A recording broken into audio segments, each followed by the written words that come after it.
Lamar better than Vic? Yes. I'm taking Lamar Jackson over Michael Larry Vick. Bird never had a bad season. Lamar Chase is going to have 15 touchdowns. He may still be the best player in the world. Sports fans, we are live. Welcome to the Sports Behavior Podcast. I'm your host, OG the Beast. You already know how we rocking, man. Y'all see the display, so y'all already know why y'all here. Dubs in the chat, man. If you glad to be here, man, I know I am. You know I love to chop it up with y'all. Shout out to them loyals over there on YouTube, man. Y'all been putting in work. All the new followers, all the new subscribers, man. I know I've been a little bit down on the content lately on the streams lately, but I'm gonna pick it back up. You know that we in that tweener stage of where it's like, hey, we ain't really got shit going on for the NFL but training camp. We ain't got nothing going on for the NBA but free agency and trades and whatnot. So it's like we caught in that in-between stage where I'm going to, kind of pump the brakes a little bit, but I'm going to still give y'all what y'all came to see. Shout out to everybody that's joining the stream right now. Shout out to Bryant, man. What's up? What's going on? How you feeling, man? Ball Rat, let's get into it. Diesel, what's popping? Mr. Finesse say Drew Brees better be top 4. We gonna see. Y'all don't know where I'm headed with this, man. Y'all don't know where I'm headed with this.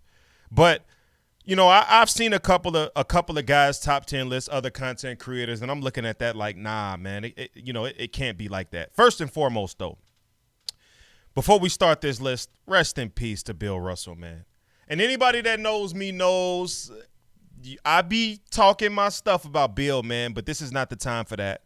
I got the ultimate respect for Bill Russell. He may not be in my top 10 all time, but he's definitely in my top 15. You can't discount or discredit what this man has accomplished. I just think on a basketball level, there's more to be seen than just what he provided, in my opinion. But his impact was amazing. 11-time champion in 13 seasons. I believe he had like 7 or 8 rings in a row. He was completely dominant in his era from a team standpoint more so than an individual standpoint, and sometimes that's what this matters. That's all that matters. Excuse me. This is basketball. Basketball is the ultimate team sport. So I just want to give credit what credit is due. Rest in peace to the late great Bill Russell. He died today at the age of 88 years old. He lived a long life. I wish that I could live to be 88. I ain't gonna say wish. I'm gonna say hope. I hope that I can last as long as he did. He lived a long, illustrious life and had a long, illustrious career in the NBA. So shout out to Bill Russell, man. Nothing but love and respect from me, at least. Your boy OG the B. Shout out to Bill Russell, man. Rest in peace. And, man, we lost a lot. Over these past few seasons, we've lost a lot of people, a lot of legends, man. And it's sad to see them go, but that's part of life. Born alone, die alone. So all I can say is, rest in peace to one of the greatest to ever do it and one of the most accomplished NBA players in league history. So shout out to that. But let's get to what we came here for, man. Top 10 quarterbacks of all time. We got the NFL season cooking up. We got things starting to come. So I kind of want to talk about some rankings. Y'all know I love my rankings. Y'all know I love to kick up debate. Y'all know I love to kick up controversy by talking about these rankings, who I have where. I got a couple of guests coming on the show next weekend, either Saturday or Sunday. Max from Fantasy Footballers and OJ Knows will be on the show. We'll be discussing a lot of rankings and a lot of NFL news with the up-and-coming season about to be underway in, 40 days? Less than 40 days? 30 days? So I'm very, very excited for that. But let's get into this list, man. At number 10, I got this guy right here, Warren Moon. Now, I've looked at a lot of lists, and I rarely see this name being mentioned in people's top 10 quarterbacks of all time, right? And there's some honorable mentions that I can go through, but we don't do honorable mentions on this channel. OG the Beast do not do honorable mentions because I'm not here to talk about my top 15 or top 13. I'm here to talk about my top 10. So if that means I'm being disrespectful to one of these guys, oh, well, so be it. You know what I'm saying? So at 10, I got Warren Moon. Listen, this guy was spectacular. Strong arm, rocket for an arm. We talking about a quarterback that came up during a time where it was frowned upon to have a black quarterback, right? To have a black guy play the position of quarterback. No general managers were looking for their cornerstone franchise quarterback to be black. Let's just be honest with yourself, right? So as good as he was in college, he was still projected to be a lower pick. So he decided to go to the CFL, right, where he completely dominated to the point to where now it's like, oh, well, maybe he can play the position, right? And then there was a bidding war for his name. The Oilers and another team were at the top of the list. He ended up going to Houston, and the rest is history, right? Warren Moon retired top 5 in yards, attempts, touchdowns, and completions. We're talking about a 9-time Pro Bowler. 9-time Pro Bowler. His CFL numbers were staggering as well, but we don't even need to get into that. Just know that he's the first CFL player to make it into the Pro Football Hall of Fame. Also, he's the first black quarterback to make it into the Pro Football Hall of Fame and the first undrafted player to make it into the Pro Football Hall of Fame, right? First ballot, might I add. Nothing short of legendary when we're talking about a Warren Moon. He retired with 50,000 passing yards, 313 touchdowns. Now, if you want to take it into consideration on some Ichiro type shit, what if you combined his CFL numbers with his NFL numbers? We're talking about a guy in the 1990s, 1980s, 1990s, who would have had over 70,000 passing yards and over 500 touchdowns. You know what class that puts him in? If he were to play his entire career in the NFL, we might have been looking at the first guy to get 70,000 passing yards. That's how elite Warren Moon was when he played. What you saw from Warren Moon in the NFL was past his prime, and he was still able to give us quality years in the NFL. Like, he's definitely 100% a dog. Okay, let's see where this goes. No doubt. Definitely. We gonna definitely get into this. Top 10 all time? We gonna let it rain. Moon definitely underrated. Shout out to my man KB. KB, what's going on, man? Lil Chris Rogers is top 3. We gonna see. We definitely gonna see if we agree. But let's keep it on. King does appreciate the follow. Let's keep it moving. At 9.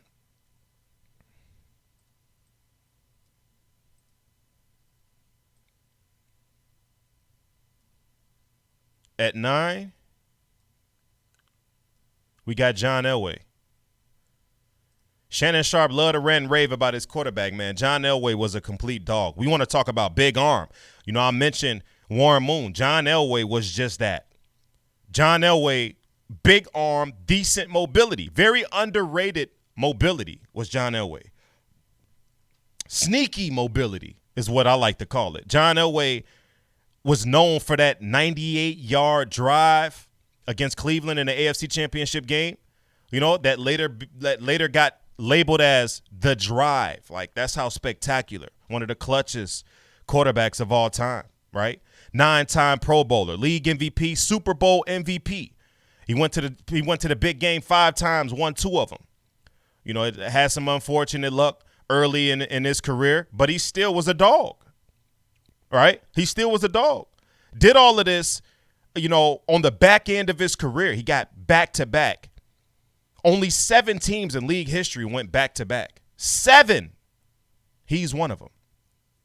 So nothing short of spectacular for John Elway. He might have threw a lot of interceptions, maybe a little bit too many interceptions for me, but it is what it is. If I can have Brett Favre on my list, which he is in this top 10, then there's no way in hell I can't have John Elway in this top 10, especially with his leadership, you know, his sneaky mobility, his big arm accuracy. John Elway was a complete dog. And there's nothing bad you could really say about John Elway. Straight like that. They still don't want a black quarterback. You might be right about that. You know, you might be right about that. But at least we headed in the right direction. We, like, back then, we talk about black quarterbacks. So we talking about a Doug Williams. We talking about a Warren Moon. Like, and in order to be a black quarterback, you couldn't just walk in and say, hey, I'm the guy. You had to be better than everybody else by a mile. Like, if they was considering a white guy that had half your talent, well, we'll go with him. We think he's smarter. And that was how the league was back then. You know, but I'm glad we headed in the right direction. You know, I don't want to dwell on the race factor of things, but it's something that needs to be, you know, spoken about because this is facts. You can't sweep this type of shit under the rug. We got cheated of a extreme Hall of Fame career. This man had no business playing in the CFL. No business at all. But he did that, and he came out, you know, and he was that dude. So shout out to Warren Moon. But John Elway, he was also a dog. you Denver Broncos leader, man. He even got another ring under Peyton Manning, who's another guy that's going to make this list. We'll talk about him a little bit later on.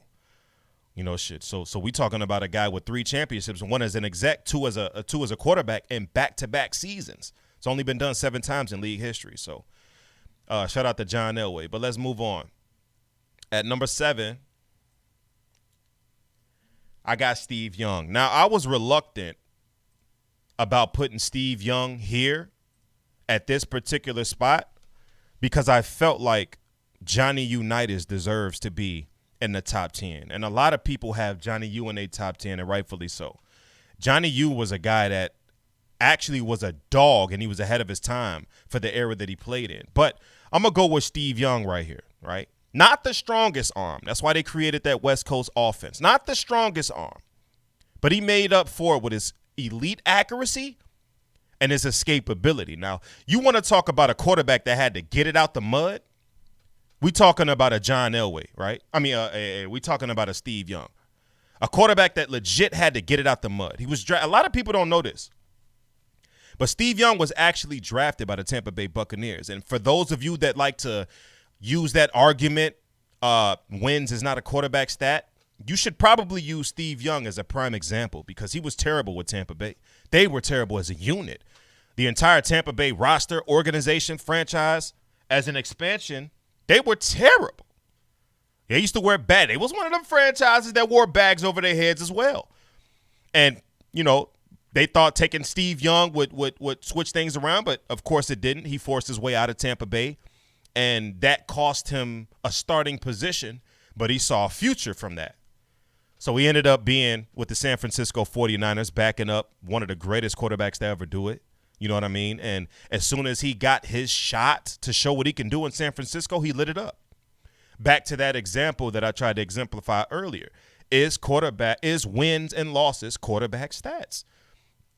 I don't want to say they quarterback stats wholeheartedly, but I do want to say they bear a lot of responsibility when it comes to a team's win-loss record. I do want to say that. So if I say I take, Lamar Jackson off the Baltimore Ravens, knowing they 37-12 with Lamar, and they're 0-4, 0-5 without Lamar, I would say he's heavily favored to be the reason for why they have the success that they have. So maybe if Steve Young would have stayed in that situation, grew and developed under Tampa Bay, maybe he could have still been the quarterback that he ended up to be, but he didn't. He joined forces with San Francisco, who were stacked and loaded offensively, defensively, special teams, everything. So Steve Young finally got his shot in the early 90s, and the rest was history. When I said get it out the mud, what I meant by that is he had to prove. He had to show and prove because those San Francisco fans are brutal. And this man had to show and prove that he was worthy. Even after they traded Joe Cool, they were still booing Steve Young. Like, get that. Even after they traded Joe Montana and Steve Young was up and coming, usually franchises don't get an opportunity to transition. How many franchises can you think of in the history of the league that can transition the way that they did from having Joe Cool, 70s, 80s, into the 90s, and then transitioning straight into another Hall of Fame quarterback in Steve Young? It's not very many, So once he got his opportunity, he took advantage of it. 64% of his passes was completed. He was efficient, one of the most efficient quarterbacks of all time. Retired with the highest passer rating ever, right? 3-time champ, one as a backup. Super Bowl MVP, we spoke on that. 2-time league MVP, 7-time Pro Bowler. Like, this man led the league in quarterback rating 7 times in his career. That's the most all time. No quarterback has ever done that. Like, career quarterback rating 96.8. Career quarterback rating 96.8. Steve Young was incredible. But let's move on. Packers did it. Yeah, Mr. Finesse. That's another one. The 49ers team was a problem. Yeah, Johnny Unitas. Facts. You know what I'm saying? Moon was before his time, no doubt about it. So, we looking at these guys, and it's like, it's a lot of quarterbacks. It's probably about 15 quarterbacks that are top 10 quarterbacks legit, but you have to be disrespectful. You have to narrow these guys down to who you think deserves which slot. You know what I'm saying? Like, I can't sit here and say, hey, I feel like Steve Young should be above Johnny U. It's all about perception. You know, it's all subjective, what you believe. Johnny U does deserve a spot in the top 10 all time, but just not on my list. So if you have him above any one of these guys from 7 to 10, I'm not mad at that. Even if you got him above Moon, I'm not mad at that either. You know, it is what it is. A lot of these guys deserve to be on this list. But let's move to number 7. All right. At 7, we got Brett Favre. Now, there are a lot of people out there that believe that Brett Favre arguably may be the most overrated quarterback of all time. I don't believe that to be. When you do what Brett Favre did in an entire career, he's exemplifying greatness. He's exemplifying longevity. He's exemplifying sustained greatness, not just greatness. Like, Brett Favre he retired with every statistical number under his belt, even the bad ones. And that's okay. You know why?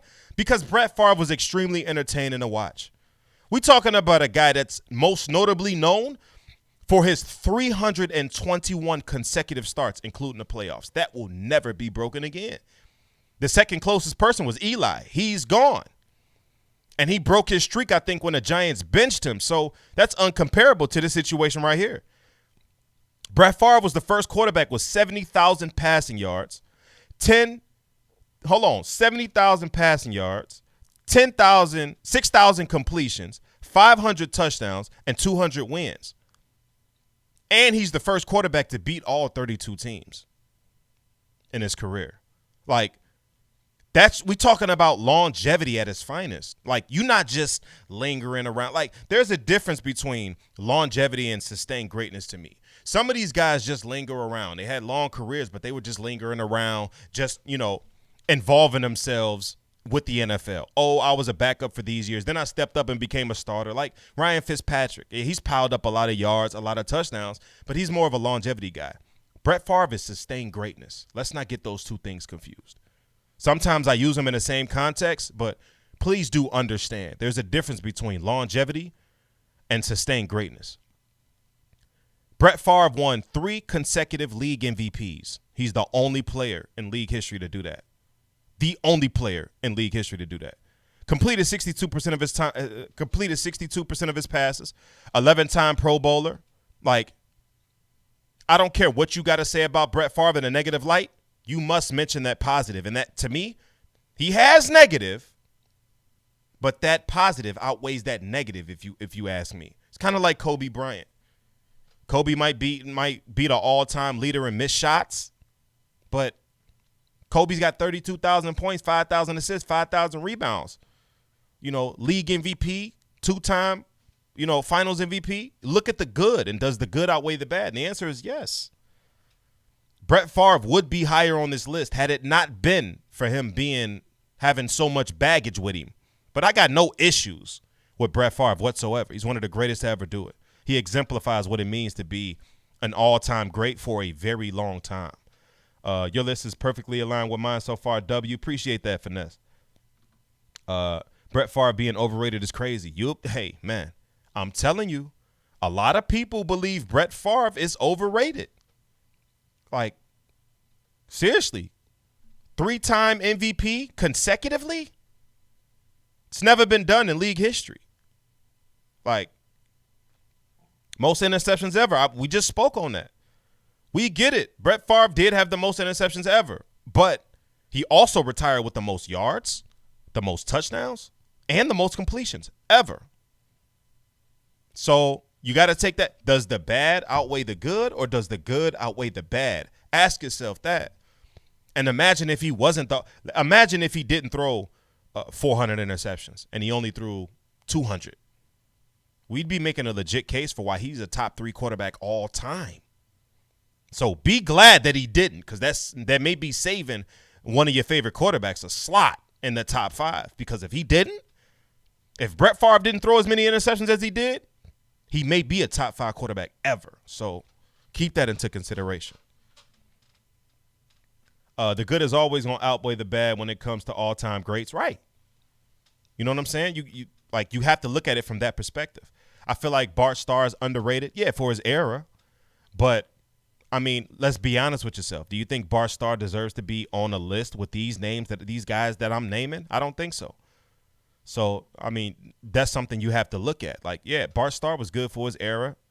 A lot of these guys were great for their era. But if you talk to these guys of today's game, they have these same conversations these NBA guys have. Oh, them old guys was running everything out of the I formation. It took them 40 seconds to get to the line of scrimmage.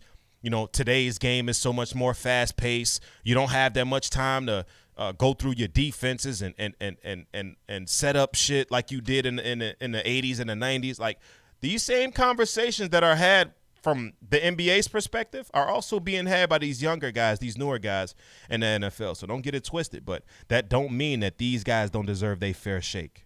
Let's move on. At number 6, I have a guy that I used to think when I was a kid, he was the greatest quarterback of all time. But due to situations and life taking its course, he's dropped down to number 6 on my list, and that's Dan Marino. I used to feel like Dan Marino was the greatest quarterback to ever walk the earth, simply because we had never seen nothing like it. When I was growing up, I would watch some Dan Marino clips, and I'll be like, man, there's nothing like this cat. You know what I mean? Like, there's nothing like Dan Marino. He was ahead of his time, completely ahead of his time. Dan Marino is the prime example of never take success for granted. He's the poster boy of, hey, he's talented, so he should be in the Super Bowl more than just 1 or 2 or 3 years. This man went to the Super Bowl his second year, never went back. Never went back. He's responsible, but he is responsible for one of the greatest single seasons of all time, throwing 5,000 touchdowns, or throwing 5,000 yards, being the first one ever to do that with 48 touchdowns. He held those 2 records until Peyton Manning broke them 15 years, 20 years later. You know what I mean? So this guy, but I will say this about Dan Marino. I will say this. We all know rocket for an arm, precision. We all know he's famous for his quick release. Nobody's ever gotten rid of the ball quicker than this guy. They did the analytics on Tom Brady. He's pretty fast, but if we can go back in time and do those analytics on this guy right here, bar none. Like, Dan Marino's quick release and rocket for an arm is untouchable. He's also a league MVP, like I mentioned. He had one of the greatest single seasons for a quarterback. League MVP, 5,000 yards passing, 48 touchdowns, and a Super Bowl berth. Albeit he lost to Joe Cool, but we get that. Shit happens. But like I say, you look at these young quarterbacks who get success early, like a Russell Wilson, like a Patrick Mahomes, and we say, man, he'll be back.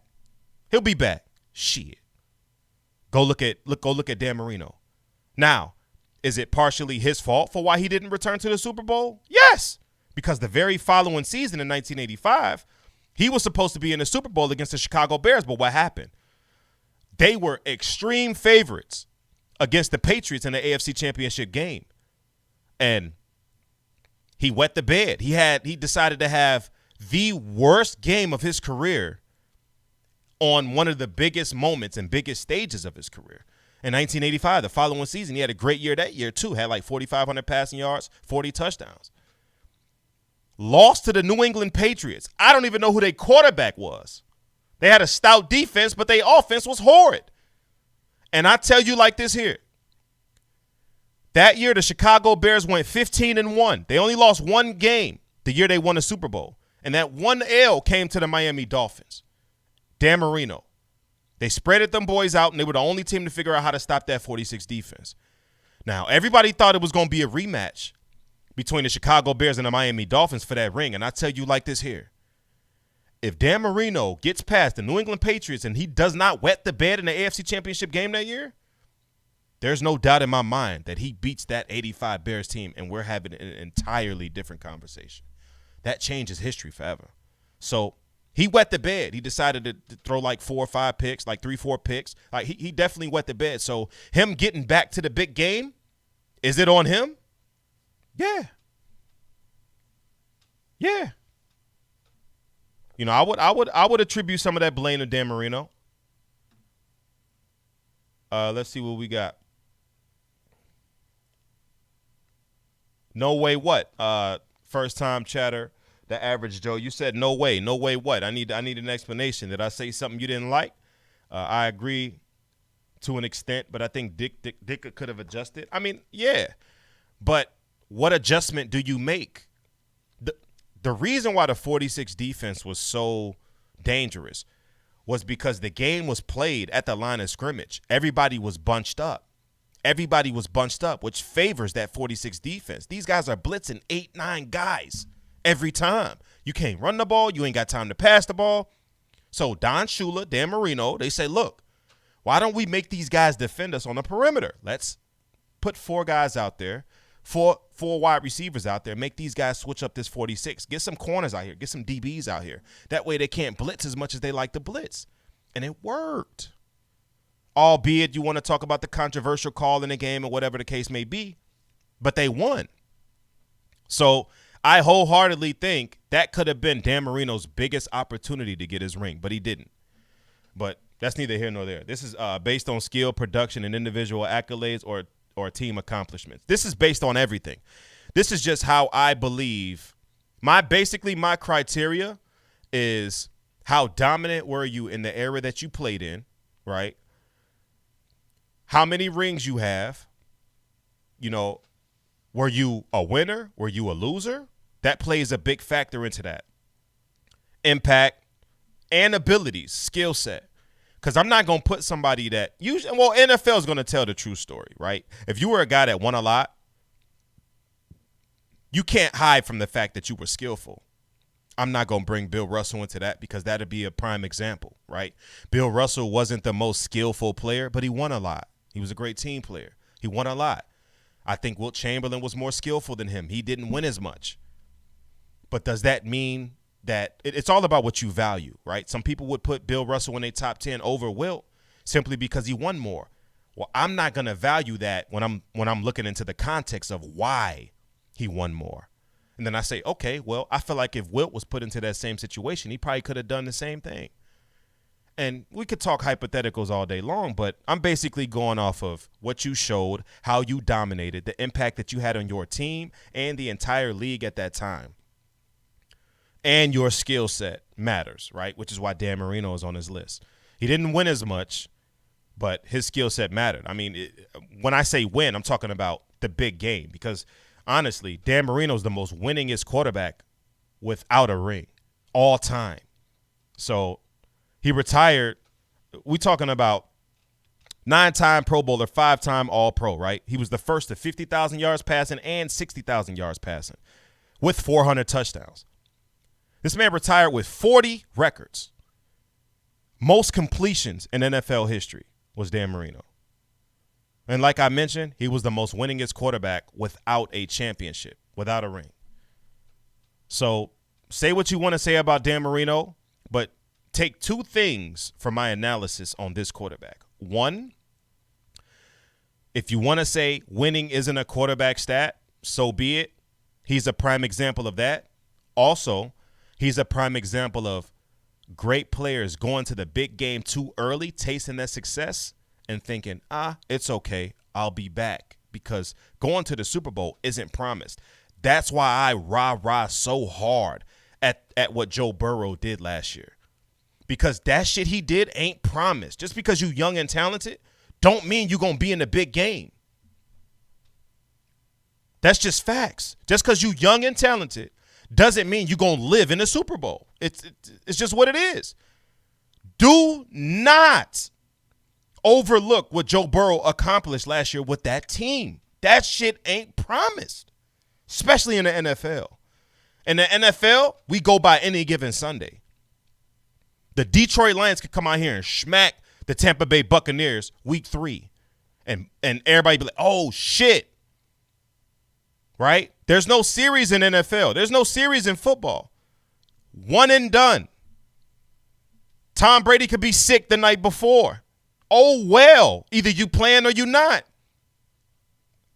You get one shot. Do not miss your chance to blow. That's why football is the greatest game of all time. That's why.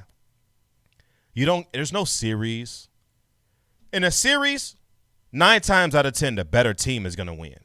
You can pretty much book that. If you go back and look at NFL history or NBA history, how many actual upsets were there in league history? It's not that many because it's 5-game series, 7-game series. Usually the better team is going to win because you got to win 4 out of 7 games. In the NFL, we have a lot of upsets simply because any given Sunday, you could be having a bad day, a bad night. You have a bad night, you got to go out here and play Sunday, 1 p.m. You wet the bed, then what? You can't say, oh, well, let me go sleep it off and then we'll get him in game 2. Ain't none of that. Like, it's over with. So that's just my opinion on it. These younger guys that are having early success automatically think, oh, I'll be back. Shit. Go look at Dan Marino's career. He never went back. So, but let's move on with this list. At 5, I got Drew Brees. The Drew Brees disrespect, like, man, like the two most disrespected quarterbacks of all time is Drew Brees and Brett Favre. Like, I swear, people act like I seen lists that either didn't have Brees on it at all or had him right at 10, and I think that's mad disrespectful. Is it because he didn't win an MVP? Do you know why he didn't win an MVP? Look at the era that he came up in. He came up in an era that had Brett Favre, Aaron Rodgers, Peyton Manning, Tom Brady. That was the era that he came up with. It's unfortunate for him, but I'm not going to let that cloud my judgment, though, because I know what type of talent Drew Brees is. He didn't have the strongest arm in the world, but he was made up for it by being deadly accurate. Highest completion percentage of all time, Drew Brees. Oh, he dink and dunk. Look, Tua Tagovailoa dink and dunks. High completion percentage guy. I like my guys to complete at least 65% of their passes. Drew Brees is damn near is 70%. Broke the record for completion percentage in a single season with 71%. That'll never be touched, by the way. That'll never be touched, in my opinion. Let's talk about how Drew Brees became who he inevitably became, right? Think about how things transitioned from him in San Diego to him in New Orleans. Let's play the what-if game. Back in like 2004, 2005, Drew Brees was up. San Diego didn't want him. They would have San Diego Chargers instead of LA Chargers at the time. He had a torn labrum in his throwing arm, so he was basically damaged goods, right? It was time for him to get paid. Teams were shopping him. There was one team that showed a lot of interest in Drew Brees. You know who that team was? That was the Miami Dolphins. You know who the head coach of the Miami Dolphins were in the 2006 season? Nick Saban. Do you know why Nick Saban did not sign Drew Brees? Because of that torn labrum. And when he went to go get a physical in Miami, the doctors told him, look, I don't know how healthy this kid could be moving forward. That labrum is a serious injury, and you might be purchasing damning goods by investing in this guy by the name of Drew Brees. That's what the Miami Dolphins doctors told Nick Saban. So because of that, Nick Saban said, I'll pass. They ended up signing Dante Culpepper that offseason instead. But you know, somebody else, a first-year head coach, he saw Drew Brees for what it was and said, look, I can use a guy like this. His name is Sean Payton. He was the cornerstone of that New Orleans Saints offense. They signed him, brought him in. The rest is history. Now, I say let's play the what-if game to say this. What if Nick Saban overlooked that like Sean Payton did, and he decided to sign Drew Brees to a long contract? Would he have changed life in Miami? And also, what would that have done for Nick Saban as a head coach? Because a few years later, he went to Tuscaloosa and became the greatest college coach of all time. Would Nick Saban have stayed in Miami if Drew Brees was his quarterback. That changes everything. Just, I don't want to call. See, this is a situation where it says, should he have done that? I don't want to call it a bad decision by Nick Saban because look what he turned out to be. He turned, 5 championships in college? Like, Nick Saban turned out to be the greatest college coach of all time because he didn't sign Drew Brees. So I don't even want to say it was bad from that. They signed Dante Culpepper. That we all know how that went. But I think it worked out for both sides. Nick Saban moved on to Alabama. Drew Brees moved on with a great young play caller in Sean Payton. And I think Sean Payton's still one of the greatest coaches in the league right now to this day, even though he's not coaching. So that's just what it is. Drew Brees is a 13-time Pro Bowler, Super Bowl champ, Super Bowl MVP. 71 completion percentage. That was a record. Highest all time. Like, this man in the history of the league, quarterbacks that have thrown for 5,000 yards, that list is pretty short. 14 quarterbacks throughout the history of the league have thrown for 5,000 yards. 14. No, not quarterbacks. I'm sorry. Quarterbacks have thrown for 5,000 or more yards 14 times.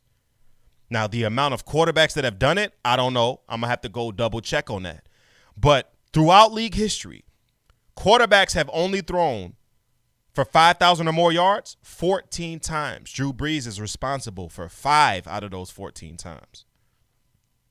Like I mentioned, he came up in the era with Brett Favre, Tom Brady, Peyton Manning, Aaron Rodgers. Maybe that's why he didn't win as many MVPs as he should have, or an MVP as he should have. But you know what's crazy? He led the league in passing more times than all of those quarterbacks combined. That's impressive, man. That's impressive. The disrespect for Drew Brees stops now. I'm sick of it. Like, I'm sick of it. Drew Brees is also third all time winningest quarterback without a top 10 defense. Put that into perspective. Let's see what we got, what y'all been chatting it up. I ain't been able to catch up with y'all. He threw lasers? Yeah, no, most definitely. Moon definitely underrated, no doubt. Packers did it. He threw lasers. Moon for sure one of the most underrated quarterbacks of all time. Man, they crazy. Yeah, your list is perfect. Most interceptions ever. We talked about that. That was the Brett Favre.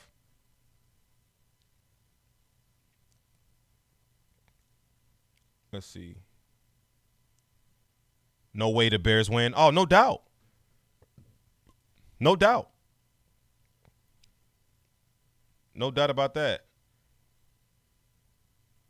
I love Marino, but I would put Favre above him. I don't know about that one. I don't know. I mean, it's close. You know, they right there. It's close. And I follow on W line. You give some good-ass explanations. I try, man. You know, I don't like people that just go up here and just say shit just to say shit. I need to know why you feel that way. Everybody can have an opinion, but please, please, please illustrate to me why your opinion should be validated or why your opinion should be considered by some as fact. Like, everybody has an opinion. If I were to just say, hey, I think Marvin Harrison is the greatest wide receiver of all time. Why? I don't know. I just do. It's stupid. But if I have compelling arguments for why I believe that to be fact, I might be able to change some of you guys' minds who didn't think Marvin Harrison was as good as he was. Even if you didn't have him as the best all time, maybe you didn't have him in your top 5. After hearing my story, maybe you will now. You know, and that's all I do. When I come on here and I try to debate with people, my intention isn't to change your mind. My intention is to make you understand my perspective of it, even if you disagree. That's how I enter a debate. Brees is around 6 to 8 range. I don't know who that. Man, if you got Aaron over him, hey, you see what it is. You don't see Aaron Rodgers yet, and you know he's a top 10 quarterback, so you see what it is. I had Brees at 4. Look, should have invested. Brees is way too high on this list. See, that's what I mean. Like, a lot of people show so much disrespect to my man Drew Brees. Brees ran in a pass-heavy offense. What is that? Means nothing. Facts, he's still the greatest college coach ever. Threw for 54 and 11. Mahomes is top 10, OG? No way in hell. No way in hell you can sit up here and tell me Patrick Mahomes is top 10. All of y'all trying to create this narrative that Patrick Mahomes were to retire today, he'd be a Hall of Famer. Like, do you guys not understand what Hall of Fame you're talking about? This ain't the Naismith Hall of Fame. This is the Pro Football Hall of Fame. The NFL Hall of Fame don't play that shit. It's only about 230 guys in this league. And you know how many players have played in the NFL from the 1930s, 40s on up. There's only 200 and something guys in the NFL Hall of Fame. Stop with the madness. And I'm always lean on this. If Sterling Sharp ain't in the Hall of Fame, I don't want to hear nothing about no current guys 3, 4, 5 years in. Sterling Sharp played 7 years, 8 years in the league, and he was a dog for each and every one of them. Like, if Sterling Sharp ain't in the Hall of Fame, I don't want to hear nothing about no Patrick Mahomes. That's for damn sure. They need to give you a sports analyst job. Somebody need to. Somebody need to see what's up, man. You know, I love doing this, man. I love bringing this shit to you guys, man, and just talking sports, whether it be NFL, whether it be NBA. I don't even care. Aaron is the most talented quarterback in the history of the NFL. I agree. Him and Patrick Mahomes is right there. Is Stafford a Hall of Famer? Now, that's a good question. At this juncture right now, I don't think Matt Stafford is a Hall of Famer simply because he hasn't accomplished enough on the accolade standpoint. He doesn't have any All-Pros. I mean, the Pro Bowl selections are minimal. He doesn't have a league MVP. I mean, it's kind of tough to call him a Hall of Famer. He did win a ring, but he didn't get the Super Bowl MVP. That went to Cooper Kupp. So it's like the numbers are there, but the accolades are not. He needs to let him get a few more Pro Bowlers, a few more Pro Bowls in his NFC, which he can definitely do considering the quarterback talent in the NFC is very minimal. Who's the competition in the NFC for these accolades, right? All Pro. If he can get 4 or 5 All Pros, he can be in the Hall of Fame, right? Who's the level of competition in the NFC at the quarterback position? You got Kyler Murray, you got Tom Brady, Aaron Rodgers. That's it. All the quarterback competition is in the AFC. They are going to fight it out in the AFC. NFC, there's 4 or 5 quarterbacks that you have to elite quarterbacks that you have to worry about. Matt Stafford, Kyler Murray, Tom Brady, Aaron Rodgers. That's it. So is he a Hall of Famer right now? No, but I think he can be by the end of his career if he were to get a few more Pro Bowls, a few more All Pros, shit like that. I think he can get it. But let's move forward. At 4,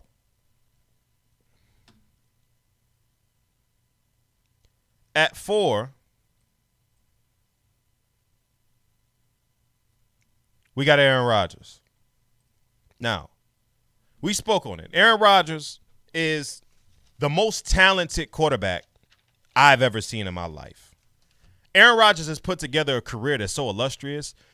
Like, when I sit back and think of it, and you're talking to a guy that's watched his entire career. When I sit back and think of Aaron Rodgers' career, I say, damn, man. The only gripe on Aaron Rodgers is his lack of playoff success. Even though he's got a ring, he falls under that Dan Marino category. Like, when you gonna get back, my boy? Like, you've been there one time, you got your ring. When you gonna get back? Aaron Rodgers is too damn good not to live in the Super Bowl. Straight up. Like, that's the biggest gripe on Aaron Rodgers right now. But even with that being said, I have him at 4. And that should tell you something about this guy. Greatest arm talent I've ever seen in my life. 4-time MVP, back-to-back league MVP last year and the year before that. How many quarterbacks have gone back-to-back winning MVPs? 4 in the history of the game. Only 4 quarterbacks have gone back-to-back. Brett Favre, Peyton Manning, Joe Montana, Aaron Rodgers. That's it. That's it. 10-time Pro Bowler, Super Bowl MVP, the highest interception to touchdown ratio of all time. This man has thrown double-digit interceptions twice in his entire 17-year career. Twice. He's the most careful and efficient football player at the quarterback position ever. You can't name me a more careful, cautious, and a more trustworthy quarterback than Aaron Rodgers with the ball in his hands. He's not going to turn it over. He's not going to throw interceptions. He's not going to fumble. He gets rid of the ball quickly. He's got a rocket for an arm, and he can make every throw. There's nobody that I could think of outside of Patrick Mahomes that can make the throws that Aaron Rodgers can make. Cross body, opening your hips, running against the grain. That completion to that tight end on the sideline, Jared Cook, in that game against the Cowboys, that's arguably the greatest throw I've ever seen in my life. If you don't know what I'm talking about, go to YouTube and look up Aaron Rodgers' throw to Jared Cook. That's arguably the greatest throw I've ever seen in my life.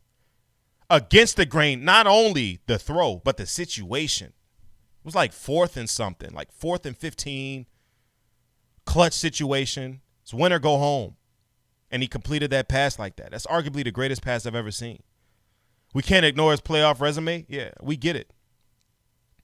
But Aaron Rodgers has an opportunity in this upcoming season to be mentioned amongst Brett Favre as the only quarterback or player in league history to win 3 consecutive MVPs.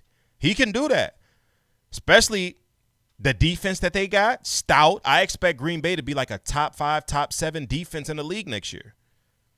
I think they have the best 1-2 punch at corner with Stokes and Alexander. Seriously, they have a legit shot. Yeah, they lost Devontae Adams, and that's a big loss. But I think that may be what shines the light on Aaron Rodgers to win another MVP. If he goes out here and throws 4,800 yards, 43 touchdowns, with Allen Lazard and Christian Watson as his 1 and 2, who they win 12, 13 games, who's to say they won't give him the 3rd MVP in a row? I'm telling you, man, watch out for this. Watch out for this. Aaron Rodgers completed 65% of his passes, 55,000 yards for his career, 449 touchdowns. He's 51 touchdowns away from joining the 500 club. Do you know how many quarterbacks in league history are in the 500 club? Brees, Manning, Brady, Favre. That's it. Being in the 500 club for a quarterback is an astonishing feat. It's almost a lock for the Hall of Fame. It's a lock. And he's 51 touchdowns away from accomplishing that. Keep that in mind. Let's move on to 3. At 3, I have Peyton Manning. Now, a lot of guys might lobby for why he could be the 2nd greatest quarterback of all time. He should be a slot higher. A lot of people might try to say that or try to slide that narrative in. Listen, if you got Manning at 2, I'm pretty sure you guys know the rest of the list from here. What's understood don't need to be explained. But if you got Manning at 2, I'm not mad at that. Peyton Manning is a 5-time league MVP. That's the most all time. The smartest QB to ever play the game. He's got the nickname the Sheriff. Why? Because of his pre-snap reads. It's very hard to trick Peyton Manning, which is why Ed Reed is arguably the greatest safety of all time. One of the very few defensive players to legitly mentally trick Peyton Manning, right? They talked about it on the little NFL 100 thing with Bill Belichick, Ed Reed, and those boys talking about it. Go look that up if you haven't seen it. But the Sheriff is the smartest QB to ever play this game. 2-time champ, Super Bowl MVP, 14-time Pro Bowler who completed 65% of his passes, 71,000 yards, 539 touchdowns. 71,000 yards, 539 touchdowns, most comebacks in NFL history. The Sheriff will not be denied. He's also responsible for the greatest single season of all time, in my opinion. 2013, him, DT, them boys over there, Eric, what was the other guy? Eric Decker? Yeah, they showed up and showed out. The greatest offense I've ever seen in my life. A lot of people like to attribute that to the 07 Patriots. Nah, I think this offense was better. 2013 Broncos, 55-55 from Peyton Manning. League MVP? Yeah, bruh. Even though they went to that Super Bowl and got their ass beat by the Legion of Boom, which isn't an indictment to me on Peyton Manning. I think if it's more of a, hey, look at the 2013 Seattle Seahawks as one of the greatest defense of all time. Don't penalize Peyton for that. The cliche is defenses win championships. That 2013 Seahawks defense is one of the greatest ever. Top 5 in my opinion. Like, so we not finna sit here and try to clown Peyton because he what happened in the Super Bowl. I get it. He stunk up the joint. Yeah. But the number one offense ranked up against the number one defense in that Super Bowl.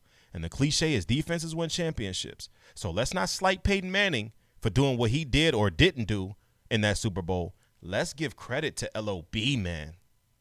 LOB was some dogs. That's for damn sure. Like, straight like that. But shout out to Peyton Manning, man. We all know what he brought to the table. You know, they drafted Andrew Luck after he messed his shoulders up, and, you know, nobody believed in him. Kind of like the Drew Brees situation. But who believed in him? Another top 10 quarterback by the name of John Elway. Took him in, said, hey, I believe in you. They were telling Peyton Manning that if you played football again and you got hit the wrong way, not only your career could be over, but you would be paralyzed outside of football. So, you know, life in the NFL could affect your life outside of the NFL by one wrong hit. And those 4 years in Denver, he never looked back. He went to the championship 2 times, won 1. So shout out to Peyton Manning, man. He's one of the greatest quarterbacks of all time. At 2, I have this guy right here. What's understood don't need to be explained, man. Joe Montana. Joe Montana, man.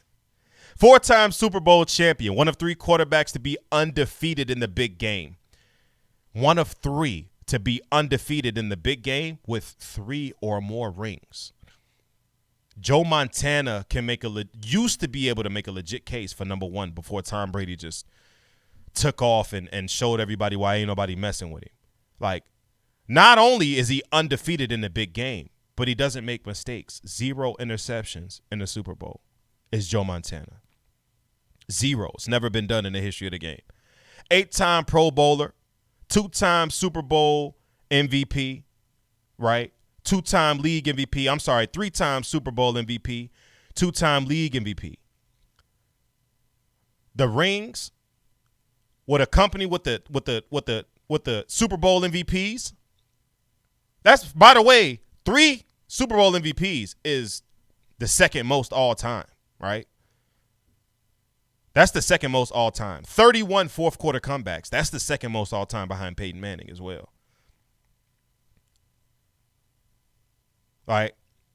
The only other undefeated quarterbacks with 3 or more rings is Troy Aikman and Terry Bradshaw. And I don't think they can shine this man's shoes.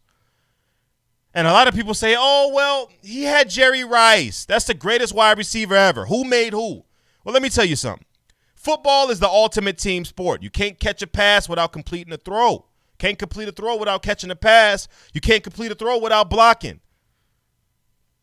Like, football is the ultimate team sport. In order for you to be successful, somebody else has to be successful with you.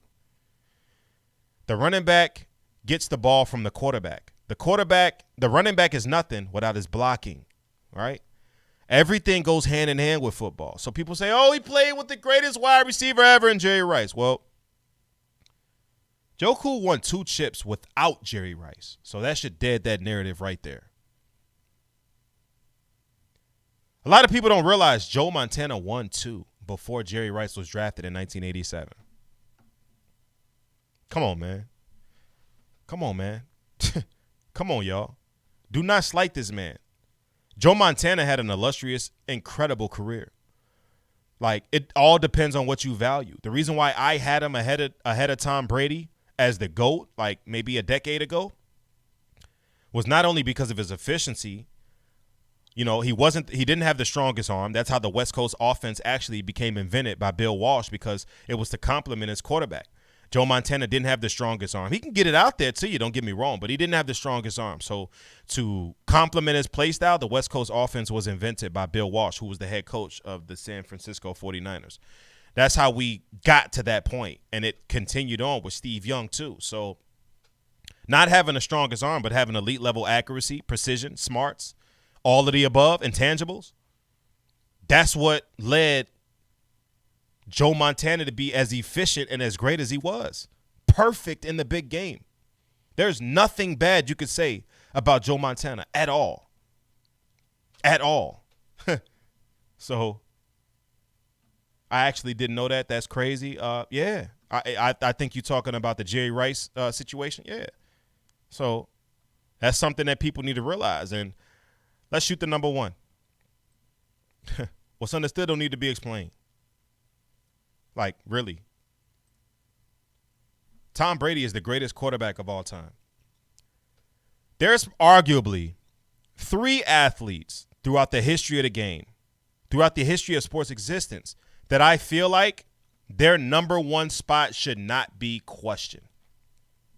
Wayne Gretzky as the greatest hockey player of all time, Tom Brady as the greatest quarterback of all time, and Jerry Rice as the greatest wide receiver of all time. Not only do they personify what greatness looks like, but they all have all the records respectively for their leagues. There should be nobody trying to make a case why Alexander Ovechkin is better than Wayne Gretzky. There should be nobody trying to make a case why Peyton Manning is better than Tom Brady. There should be nobody trying to make a case why Randy Moss is better than Jerry Rice. He's not. Stop it. Tom Brady earned this spot. 6th-round draft pick. Had to get it out the mud. Another hypothetical. Let's have a little story time. When Tom Brady got drafted, right, of course he came in as the backup. Drew Brees goes down. He comes in. The rest is history, right? But in the AFC Championship game against the Steelers, Tom Brady got hurt. Drew Brees came in. He played well. So now that started the controversy. I remember like it was an hour ago. I was walking through the grocery store like, man, start Drew Bledsoe. I was a big Bledsoe fan. I'm like, start Bledsoe. I don't care about this kid Brady. Start Bledsoe. He deserves it. You see how he just played last week? He deserves it, right? Bledsoe came out. He had a decent game. So now the question started to arise. Who do we start? You know, they asking the head coach, who you starting? You going with your starter or you going with the guy that got you here in Tom Brady? What you doing? Brees is Drew Bledsoe is obviously healthy, right? Do you know this one single decision by Bill Belichick arguably could have changed the entire course of history? Bill Belichick said, I'm going with the young gun. Tom Brady will be our starter in the Super Bowl against the Rams. Do you not know that if Bill Belichick decided to go with the guy that's been the quarterback, the guy for them for the past few seasons, not to mention Drew Brees was in the Super Bowl in 96. He just lost to a better quarterback in Brett Favre. Let's not forget that. So he's been there before. He's got the experience. But he decided to go with this 6th-round draft pick and Tom Brady to lead this team. The rest is history. What if Bill Belichick at that moment decided to go with Drew Bledsoe instead of Tom Brady? That changes the course of history. There goes another what if for you, right? Tom Brady is still going. 44, 45, it doesn't matter. He's going to retire with every single record by a large, large margin. He personifies what it means to be historically great for a long ass time. We thought Brett Favre did that? No. Brady's on another level with it. Another level with it. No question. He's the GOAT. 15-time Pro Bowler. 7-time Super Bowl champion. 5-time Super Bowl MVP. That's the most all time. 3-time league MVP. Like I say, he's going to retire. Right now, currently, most yards, most touchdowns, most completions, most attempts. Tom Brady has 84,000 yards and 624 touchdowns.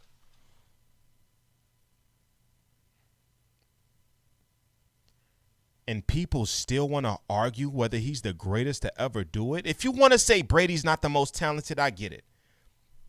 I'm even on board if you say, hey, I feel like Patrick Mahomes is more talented than Tom Brady. Whatever. Aaron Rodgers is more talented than Tom Brady. You might be right. But I'll be damned if anybody tries to make a more compelling case for why anybody other than Tom Brady should be the greatest quarterback of all time. You're playing yourself. You're playing yourself. You're making yourself look foolish. You're fishing for stats that don't exist. He's one of the few athletes in athletic history that it should be a no-doubter. He's the greatest. No doubter. Second most comebacks in league history. He's got 42 to Peyton Manning's 43. He's probably going to break that this season. So not only will he have the most yards, the most touchdowns, the most attempts, the most completions, completing 65% of his passes on his career for 20-plus years. That's impressive. But he's going to end this season probably with the most fourth-quarter comebacks in league history because he's only one behind Peyton Manning. Tom Brady exemplified what greatness looks like. And if you want to show something to your kids and teach your kids something, if they aspire to be quarterbacks in the NFL, that's the guy you watch. The most prepared quarterback I've ever seen in my life, and I've had the luxury to watch all of his career. So you're not talking to a guy that's summing it up or, no, I've seen every bit of it, all of it. I've seen all of it, his entire journey. So shout out to Thomas Edward Patrick Brady, man. He's the greatest quarterback of all time, arguably the greatest football player of all time. For damn sure the most accomplished. But as you look right here, this is my list. Top 10 quarterbacks of all time, right? Warren Moon, John Elway, Steve Young, Brett Favre, Dan the Man Marino, Drew Brees, Aaron Rodgers, Peyton the Sheriff Manning, Joe Cool Montana, and of course, Tom Brady. What's understood don't need to be explained, man. Y'all say what? GOAT Tom Brady, Tiger Woods. That's another one. Drew Bledsoe was good, though he was. 44 is just crazy to me. It is. Like, he's on this George Blanda shit. You should do a top 10 what ifs. Yeah, because I do talk a lot of that shit. Numbers don't lie. You can include Tiger Woods. Definitely. Tiger Woods is another untouchable one. So, so that's just what it is.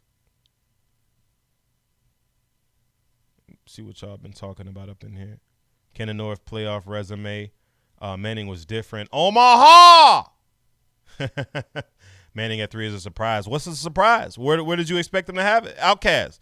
Where you want to see Peyton at? At 3 is a surprise. Where you want to see Peyton? They had Wes Welker and Julius Thomas too. Yeah, Julius Thomas was a dog at tight end. I remember that squad. But yeah, let me get on up out of here, man. I got a lot to finish up on my Sunday, man. I appreciate every single one of you guys joining me today, man. It's always love when I got y'all in here and we get to talking about some sports. It brightens my day, man, to be honest with you. So if you know anybody that interested in maybe learning a thing or two about sports, or if you want to debate me or anything like that, be more than welcome to join these streams. Also, everybody that's in here, I expect to see y'all on my chalkboard. Y'all better go join my chalkboard right now so we can discuss some sports. If you want the link, here, I can give you the link to my chalkboard. What we do in there is we basically just have NFL, NBA discussions, UFC discussions, fantasy football discussions. I can interact with you guys more often on there because it's not that many of you guys. But I'll be doing a giveaway when we hit 500. I'll be giving away a jersey when we hit 500 members in there. So join the chalkboard.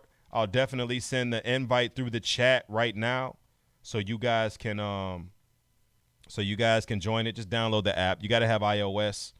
I don't think they got it for Android yet, but if you got an Android, you can try.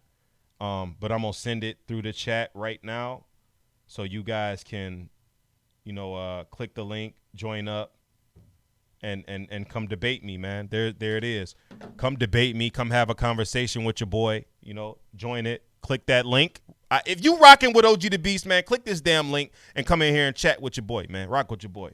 Hey, I appreciate every single one of you guys. Shout out to them guys over there on YouTube as well. We growing over there. So peace and love to everybody. Click this link right here. Join my chalkboard. Say what's up when you get in there, man. I'm giving away 3 jerseys when we hit 500 members. 3 jerseys of choice. NFL, hockey, I don't give a damn. I'm giving away 3 jerseys once we hit 500. So tell your friends, you know, do whatever, join up, and let's chat. Let's have a good time, man. But I appreciate all of you guys tuning in to the Sports Behavior Podcast. I'm your host, OG the Beast. OG out. What's up, y'all? OG the Beast here, and I appreciate you tapping into the Sports Behavior Podcast. If you made it this far, I greatly appreciate you. But if you want to stay connected with me, go ahead and drop me a follow on each and every one of these socials. That's how you stay locked in, man. I appreciate y'all stopping in. We talk football. We talk basketball here. And once again, you are greatly appreciated for stopping by. OG out.